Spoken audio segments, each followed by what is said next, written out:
கனி, ம், சொல்லுங்க சித்தி. உனக்கு என்ன அந்த ஆள் கிட்ட பேச்சு? யாரு? அதான் அந்த பாடிகார்ட். அவன் என் ஃப்ரெண்டு. அதான். ஃப்ரெண்டா?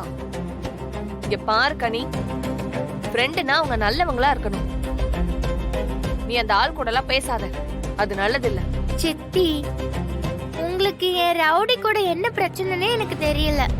ரவுடியும் சொல்லல, ஆனா எப்பவுமே என் ரவுடி தப்பு பண்ணிருக்க மாட்டாருன்னு எனக்கு நல்லா தெரியும். உங்களுக்கு பிடிக்கலன்னா நீங்க பேசாதீங்க. என்னையும் பேச வந்தானே எதுக்கு சொல்றீங்க? என்னையும் எதிர்த்து பேசுறியா? அவர் யார் தெரியுமா? உங்க அம்மாவை அவர்தான்.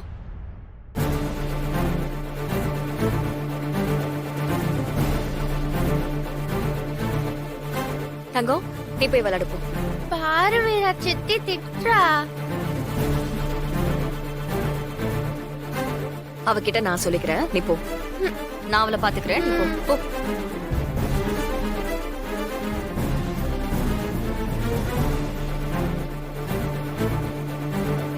கொஞ்சமாவது அறிவு இருக்கா உனக்கு? அவ குழந்தை, அவகிட்ட என்ன பேசணும்னு தெரிஞ்சுதான் பேசிட்டு இருக்கியா? அவகிட்ட போய் அக்கா சாவ பத்தி எல்லாம் பேசிட்டு இருக்க? இல்லக்கா, கனி அவர்கிட்ட க்ளோஸா பழகுறது எனக்கு சுத்தமா பிடிக்கல. அவரால தானே நம்ம அக்கா செத்து போச்சு. கனி இன்னைக்கு அம்மா இல்லாம இருக்கானா, அதுக்கு அவர் தானே காரணம். எல்லாத்தையும் பண்ணிட்டு நல்லவர் மாதிரி வீட்டுக்குள்ள வந்து உட்கார்ந்துக்கிட்டாரு. குழந்தை பழகுறத கூட நீ கண்டுக்காம இருக்க. முதல்ல அவர் இங்க இருந்து அனுப்பி விடுக்கா. பிருந்தா, நமக்கு பிடிக்குதோ இல்லையோ, கனிக்கு பாடி கார்டா மாறன் இருக்கணும். அதுதான் கனிக்கு நல்லது.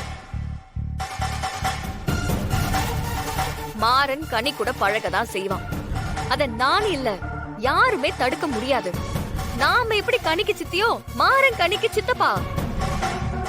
அவனோட உரிமையை தடுக்க நமக்கு எந்த அதிகாரமும் இல்ல.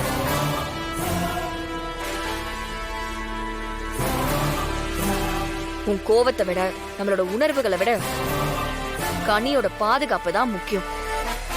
அத மனசுல வச்சு நடந்துக்கும்.